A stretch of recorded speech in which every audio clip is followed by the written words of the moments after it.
Is that what's on your mind, mother of James and John? Is that what you're thinking that you want for your kids? You want them to die for what they believe in? Are they able to do this? He goes on and he says, or actually they said, we are able. Now, if Mama didn't know what she was asking for, I've got a good idea that the sons didn't know what they were asking for either.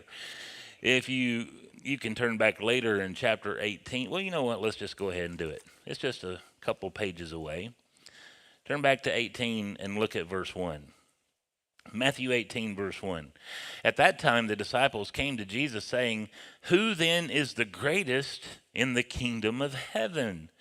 And Jesus called a little child to him, set him in the midst of them, and said, assuredly I say to you, unless you are converted and become as little children, you will by no means enter the kingdom of heaven. You can't even go to heaven unless you become like one of these little children.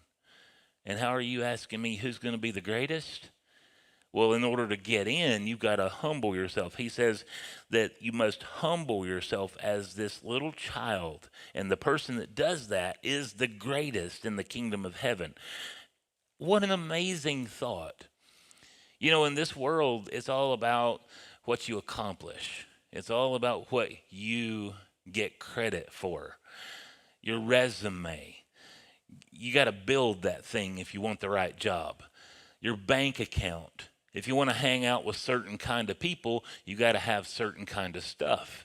You got to live in a certain neighborhood. You got to go to a certain church. You got to be seen in certain circles. That's this world. If you want to be elected to office, man, there's a whole lot of hoops you got to go through. You gotta be the right person for everybody, and that's almost impossible to do, isn't it? To please everyone. And yet Jesus tells us that as believers in Christ, what the world standard is does not apply. If we want to be in the kingdom of heaven, we've got to come to him as little children. Now, how many of y'all can imagine just maybe a 2-year-old coming to you and saying, Daddy, I want to be the greatest in the kingdom of heaven? That's not even on their minds, is it? No, they just want to know that they're loved and protected, and when they fall, you kiss their boo-boos, all that's what a child wants. They want your attention, they want your love, they want your focus, they want your time.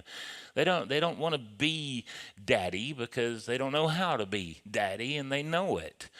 And yet, this is exactly what the disciples are asking Jesus for in Matthew 18, and it's exactly what the mother of Zebedee's sons is asking of Jesus in Matthew 20.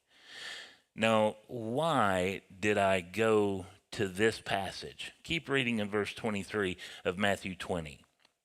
Matthew 20, verse 23.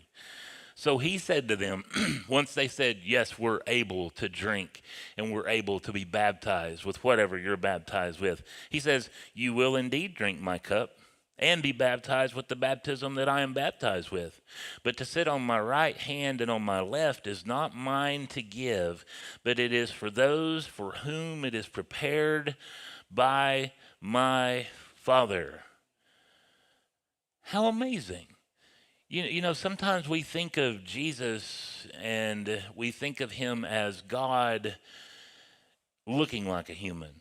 But he wasn't just God who looked like a human. He's God who became human. He has two natures. One is all-knowing, all-powerful. He created the angels. The angels bow down and worship him. The other, he's a man. And Isaiah tells us that there's nothing about him that looks special.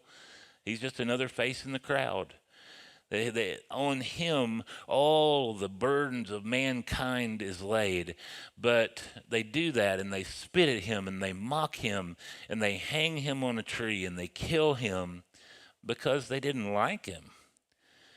That's the Jesus that we serve. That's his humanity. You see, when he became a man, the purpose of his taking on flesh was not just to live the perfect life, which he did, but he took on human flesh so that he would have a life to give. He had a life to lay down. He died That's why he came.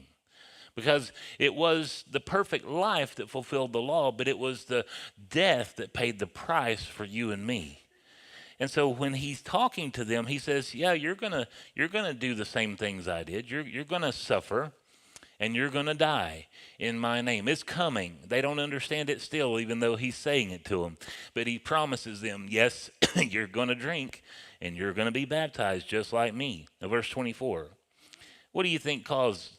What do you think this caused? He says, "And when the 10 heard it," that's the rest of the disciples, "they were greatly displeased with the two brothers. But Jesus called them to himself, and he said, 'You know that the rulers of the Gentiles lord it over them, and those who are the great exercise authority over them. Yet it shall not be among you.'" How many of us think that there are different levels of Christianity? We look out there and we see, maybe if you're Catholic, you see the Pope and you see the cardinals